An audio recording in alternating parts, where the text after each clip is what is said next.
Hi, I'm Dr. Dan from Vitamin Pro, and we're talking about, should I wait to get a celiac diagnosis before I start my gluten-free diet? And of course, the big answer is no. There's no rationale for that I've seen that makes any sense at all. And I've spent the first 3 videos going over that, and so I'm going to try to wrap it up here with this last couple of points. Now, many good studies have shown that the only sign that a person is gluten sensitive is by neurological signs. So, there have been some really interesting studies done with this. So, these studies are not based on people who have positive antibodies in their blood, that tissue transglutaminase that we talked about, or intestinal biopsy, because in these cases those are negative. So what this innovative researcher has done, he's taken people with neurological disorders, such as ataxia, headaches, memory loss, well, just, there's a long list, 100 things. But anyway, so what he does, instead of trying to figure it out with blood tests, he does blood flow to the brain. He does SPECT scans, and then looks at MRI scans to look at the brain abnormalities.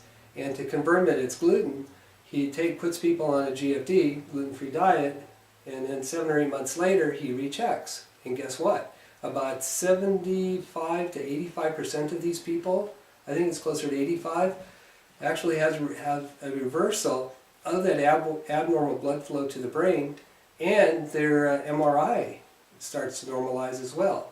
So this is some pretty powerful evidence. Now, what does that say for the people who tell you, gee, you shouldn't go on a gluten-free diet? Too bad if you have memory loss, or you're starting to get a little dementia, or maybe you're losing where you are in space, that kind of thing, or maybe you have some learning disabilities or something, and they say, well, you shouldn't go on a gluten-free diet until you get that celiac diagnosis. That's just wrong, and it's dangerous, and it's bad medicine.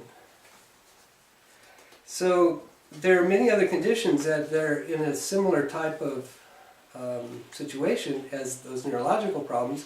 Again, I encourage you to look at my website, Vitamin Pro. I've got some resources there.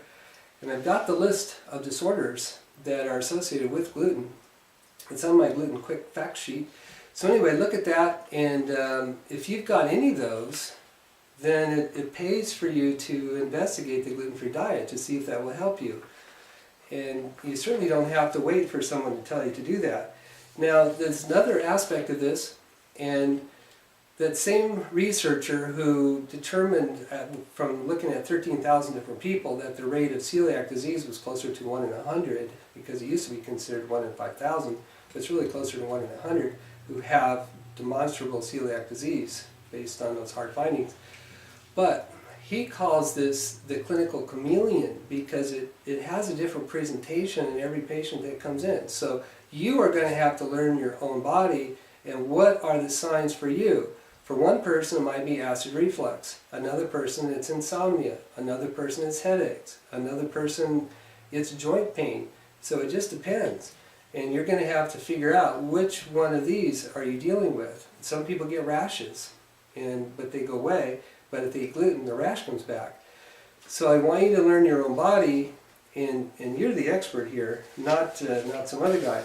So I've given you a lot of reasons why I believe that it's absolutely wrong for you to listen to this kind of advice and wait until you have that celiac diagnosis before you go gluten-free. There's no reason to wait for that.